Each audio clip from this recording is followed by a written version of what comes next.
Alright, welcome to today's video. Today we will talk about scaling. Surprise, right? Who would have thought that we will talk about scaling? But I want to talk about one specific aspect of scaling today. One aspect that we have all experienced before. One aspect that is actually quite frustrating, quite painful sometimes. And yeah, it's one aspect that we still have to deal with on a daily basis actually. And it's the aspect of scaling when you increase budget, but performance drops quite significantly directly afterwards, right? So it's the scaling paradox. Everything is good, everything is fine. You start to scale and suddenly CPC starts to increase, right? Conversion rate starts to decrease, CPC starts to increase and gets higher. And it's just like everything worked so well. I started to increase the budget and suddenly everything drops, right? And we want to see why. Why does it happen? And what can we do about it, basically? That said, let's dive straight into it and let's look at the scaling paradox and why it happens. One of the main reasons why performance drops is that the traffic quality degrades when you scale the budget. And what do I mean and why is that the case, right? Let's paint a little funnel here. All right, little funnel. Let's say we have the top of funnel here, we have the mid funnel section here. Let's make that a little bit bigger, and then we have the bottom funnel here, right? And we know with our shopping ads we are mainly targeting that aspect, right? Because it's very lucrative. In the bottom funnel we have users or like people, potential customers that are already looking for your product with buying intent, right? So they have a problem, they're aware of the solution, and they're looking for that solution with buying intent. I mean, that's the dream, right? That's perfect. Like you have something to offer and they're looking for it and they want to buy. Like that's a very lucrative segment of the funnel, but it's also why it's very competitive, and it's also why this part is like more difficult to scale in general, right? Because if you start in the top of funnel and you kind of like generate your own demand and you warm them up and you make them aware of the problem and like you go down the funnel, there is less competition, right? It's also like significantly harder to do, of course, but just as a quick comparison. So we are mainly here with the shopping ads, we're mainly here in that funnel segment. As you can see, and how the funnel also kind of like shows it visually, that's also the smallest segment of the funnel, right? Very small. We're here, we're doing well, we have a great ROAS, we're getting sales, we're like, all right, we are crushing it, right? Let's scale now. We obviously want to scale and increase the budget. But what happens now when you scale, right? And let's see this circle as our budget. Let's draw a new circle. So we want to scale significantly, right? So we double the budgets. So that's us now. But as you can see, with the bigger budget, and that's a quite small portion of the market and quite competitive as well, right? Either like two things happen here. As you're trying to increase the budget and the competitors want to do the same, there's like more competition in this like smaller segment, right? Which means like the cost of traffic increases here, what we said before. Why do we see the CPC increasing suddenly, right? Because you're like way more competitive. You're trying to go into the same auction as your competitors more and more, trying to grab more of the market segment, right? But that obviously leads to higher costs because everybody wants to do that. Or, and that's like another reason, like Google tries to go after different kind of inventory, right? A little bit more up the funnel. And that's like the main thing that we said. We have lower quality of traffic here because that's more the mid-funnel part, right? They're maybe looking for solutions, how-to questions regarding the symptoms, but like maybe, or just like exploring, you know, more in discovery phase, so not like a clear buying intent yet. And what that means basically for the ROAS or like your performance in general is that you have to expect that it drops, right? If you go more up the funnel, if you're more competitive here, like you cannot maintain the same performance here. It cannot happen like that. All right, so we actually discussed two reasons now already why performance drops here. First of all, like we said, the lower quality of traffic and the more competitive traffic. If you try to push into more and more auctions in this part, right, super competitive, maybe some search terms, some search queries already that are less relevant, so lower quality of traffic because you're trying to push more and more, right? And then if you start to increase and increase, also you're moving more up the funnel, right? Which also means like, okay, lower intent, lower quality of traffic, more upper funnel search terms. So those two reasons, right, we discussed already, lead to decrease in performance. Another big reason, and that's what everybody does wrong, especially if they're like, don't understand why it's happening, and we discussed it multiple times in previous videos, is when emotions come into play, right? And you're getting too emotional, you are expanding your inventory, you are pushing into new segments of the market. And what that means is it comes with a new learning phase, right? You don't start from scratch. It's not like the learning phase you had in the beginning. But if you go after more search terms here, if you go more up the funnel, Google still needs to explore, right? Like, okay, what works for you? How does your campaign respond to that? Like, how relevant is the traffic for the solution they are providing, right? So if you do that, and if you start to increase the budgets quite a bit, let's say double the budgets, plus 50%, even if it's plus 30%, right? 30% is a lot.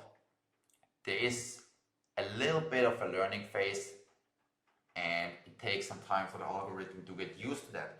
Maybe you're doing quite well after the expansion, but you are not able to judge that after just like 1-2 days when Google is still recalibrating and adjusting to the higher budget, right?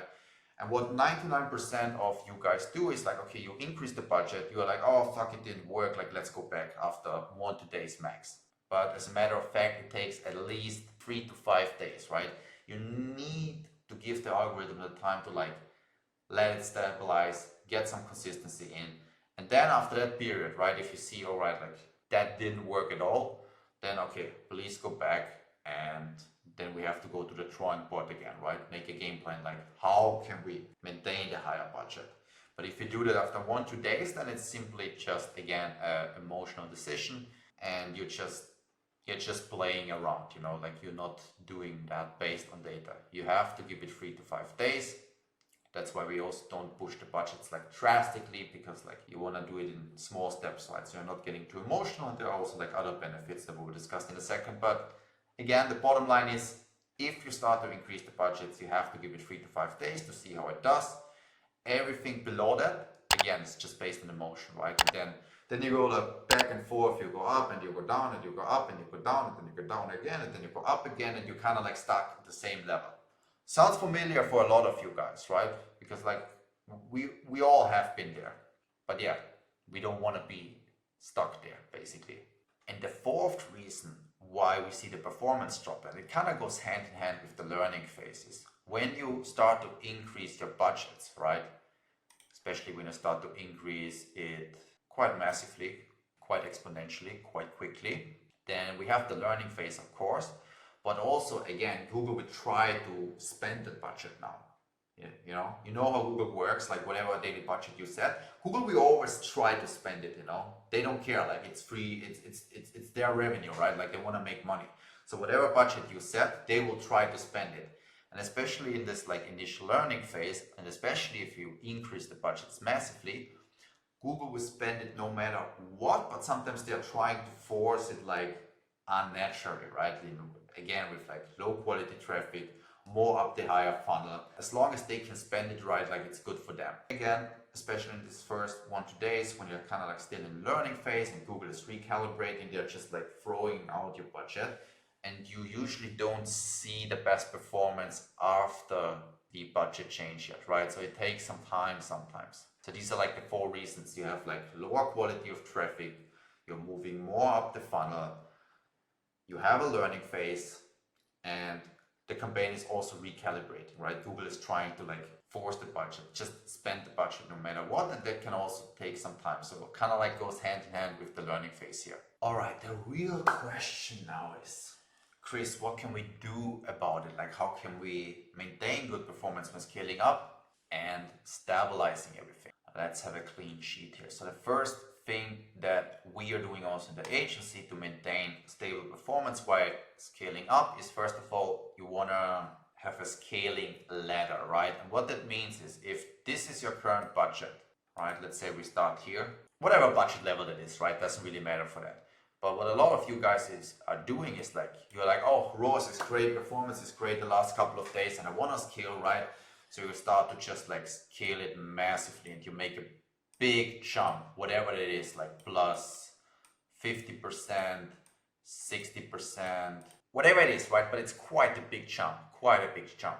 The issue with that, right, and what we just explained before, like I showed you, okay, you are expanding inventory now, you're pushing more up the funnel, you will have a learning phase, especially if you increase that massively, right? That is more likely to result in a decrease in performance. And there is no black and white, sometimes momentum is super strong, where even I scale 50% or even double the budgets, right? If momentum is really strong or we have a sale going on, it just makes sense.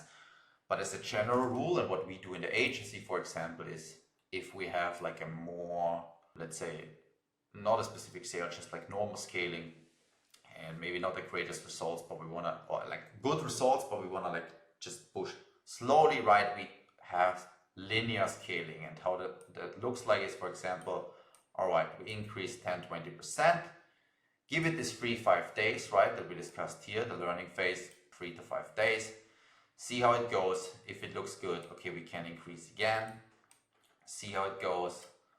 All right, that's the situation. The metrics are looking like that. This is what we can do to push further. Then we see, then we improve, then we adjust, we maintain quality of traffic, and then we push further, right?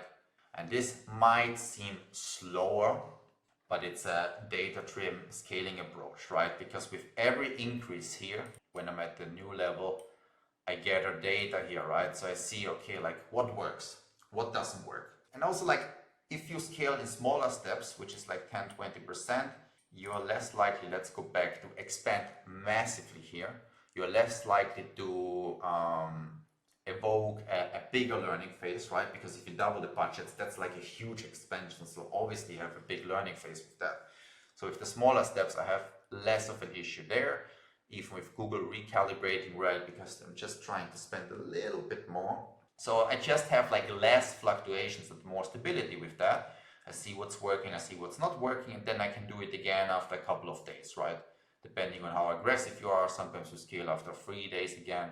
If it's like really good, sometimes after like 2 days again. So it always depends a little bit, right? It's never black and white, but you get the picture. So we have a more linear, a more consistent approach in scaling, which just leads to better stability overall. All right, next, what you can do to maintain good performance when scaling up, and that is quite simple. You focus on your high-performing products, your high-performing search terms, your high-performing audiences first. Let's focus on the product aspect. Let's say you have a huge feed, right, with thousands of different products. So we're just like full of different products, right? And let's say you have that in one big campaign, or maybe you have a couple of campaigns, not too segmented, not to split up, and then you start to increase the budget here. And again, right, we have like the audience expansions, we have all of these issues that we discussed before. It always goes back to that, right? If you just have, let's say, one big campaign and Google initially found something that's performing well here, now you're expanding and it's like, does look more like that, right? So all kind of like new products that are getting pushed now, new audiences that are getting pushed now, different funnel segment. So that can lead to good performance if that is also working really well, right? If that's like a good segment, then perfect. And then you can scale further. That's where momentum comes in, right? But if that doesn't work out too well and a lot of budget goes now into this segment, that can lead to worse performance. So what you can do instead as well, if you have like this huge part and you're like, okay, obviously like this portion works really well, right? Then for example, you can take that little portion out, have a separate campaign where you can boost the winners, something we do quite a lot depending on the stage of the account as well. And then I'm trying to scale that specifically first, because I already know, okay, we have proof of concept here, that's a winning product, that works well, we have an offer that converts well, we have a good CPA, good ROAS, and I try to scale that first, right? Again, depends on the situation a little bit, because maybe I want to expand, maybe I want to like tap into new products and not focus on this small aspect. But if you prioritize stability and you want to scale something that's already working, you can do that, and that's more likely to still convert well with increased spend because you already have something that's working here, right? You don't really need the learning phase here. Like you have probably a lot of data on your winners already. Same thing with high performing search terms, right? Same thing with high performing audiences. So you just scale what's working well first before you like tap into other segments here basically. Then one obvious optimization to maintain good performance when scaling up is that you control the quality of traffic. And what it means is we have negative keywords, right? So we look especially at scale which search terms are not performing well or which search terms just don't make sense, then we just exclude it from the campaign, right? Same with the products. If we have like this expansion here now and we see, okay, there are a lot of products that don't convert well for different kind of reasons, we wanna control that, right? Either like we optimize the offer here or we get rid of the product or like isolate it in a smaller campaign. Whatever you're doing, like there are a lot of different optimizations you can do in that, and that would be a whole different video, right? You can do a whole course about it. But basically the bottom line is like you want to control what's happening here. You want to like optimize it. You want to control the quality of traffic. Very straightforward, right? The only downside with that is it's not a preemptive optimization. So you have to get the data first, damage already done, right? And then we can optimize. So what it means is, okay, we scale. And that's also why this linear scaling method works well, right? Because I said, okay, we scale, we see what's happening, we see what works, we see what doesn't work, and then we scale again. If you have this like plus 50, 60, 70% crazy scale and you go there and suddenly everything expands and like you need to gather the data first to optimize, right? And if you like increase massively, sure, you get the data, but if the data is not satisfying, it also your performance drops quite a bit and you're not profitable, right? So that's where this linear scaling method just always makes way more sense. It's a little bit slower, but it's more sustainable. You get new data feedback here, and then you optimize based on that, and then you can scale again. Then you optimize based on that, and then you can scale again. And it's just an ongoing process like that, right? Sky's the limit, basically. So again, the only downside with that is, okay, you have to scale and then you have to like get the data first and then you can optimize, right? So you cannot preemptively optimize that, unfortunately. So you might still see a performance downturn, then you optimize it. But the thing is, next time you will be better off, right? So in the long run, it will enable you to push further and scale your budgets further. So that's why sometimes it's a bit of a back and forth as well, right? Because I get that question as well sometimes when it's like, okay, we scale, then we have to scale back a little bit, see again, then we scale again. Okay, maybe a little bit back, didn't work out too well, and then we optimize, and then we optimize, and then we can push again, right? As long as you're moving in the right direction in the long run, then it's all good. It's never like, you know, it's like life. It never goes just up. You have like some ups and you have some downs, and then you have some phases where it kind of like stays the same. As long as you're moving in the right direction, you're good to go. Another thing that's important, again, is what we discussed already, is basically, okay, whatever you're doing, however you're scaling, if you do 10, 20 or like 50%, the learning phase still applies, right? So you always want to give it some days to adjust before you make a decision. That's always kind of like the most important thing, because otherwise you're just like acting on your emotions, right? Like if you adjust the budget again after 1-2 days, you didn't really have the opportunity yet to like gather some data, right? So you're just like doing it based on feelings basically, and we don't want that. All right, another thing that's very important when scaling up is the bid strategy you use, especially if you're working with a target ROAS, right, in the Ecom game. So the bid strategy you use and the targets that you are setting. And the way it works and the way we do it in the agency as well, again, it depends a little bit on your situation, right? So I would just outline a couple of main principles. Main principle number 1, target ROAS. No target ROAS in the beginning, right? When the campaign is still very small, you are scaling aggressively, you want to push, you cannot work with the target yet because it's too early, you don't have enough data. So the target ROAS is not working that well and it might limit your scaling. You don't want to work with a target too early on.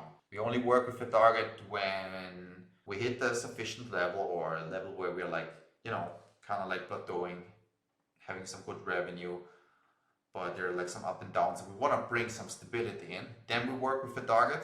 or also if performance is not really going in the right direction at all, right, and we want to control it to a certain aspect, then we work with a target. But as a general rule, in the beginning, no target yet. You want to scale up to a certain level first, right? You want to give it that freedom to explore. It doesn't matter if it's like the funnel stages, the products. Because if you're operating at the low budget level, right, like you're playing too small still, like you want to give it some freedom. Ideally, don't use the target ROAS, and then it will be easier to scale up. Another principle, when we're using a target, right, let's say we are a bit further already, and we reached a certain level where I'm like, okay, I want the stability, right, that I just described to you. And if we're working with a target and we still want to scale, make sure you have a conservative target. What that means is, for example, if your ROAS is here, right? If your ROAS is here, set the target a little bit lower. Because if you still want to scale and your target is here, you will be limited by the target, right? Something maybe a lot of you guys have also experienced. And then you scale, you're like, hey, I have a great ROAS, I want to scale more. And then Google doesn't even spend your budget, right? Because you're kind of like restricted by the target. And it's very, very difficult to break through because you're not giving the campaign enough freedom, right? So what we are doing, for example, if we're at a certain level, we want to have some stability, we want to have some consistency. We do have a target, but at the same time, we still want to like scale slowly in like smaller steps, right? Again, this linear scaling process. Then we set the target always a little bit lower to what we actually can achieve, right? I could set the target a little bit higher. I'm getting a ROAS that's above my target, but I'm still setting it a little bit lower because I know, hey, I still want to push slowly. But if my target is too high, it's very difficult to break through, right? I'm limiting myself. I'm setting a very aggressive target for Google to hit, for Google to meet. And if I want to scale, you know, like, and the target's already up there, like I'm limiting myself.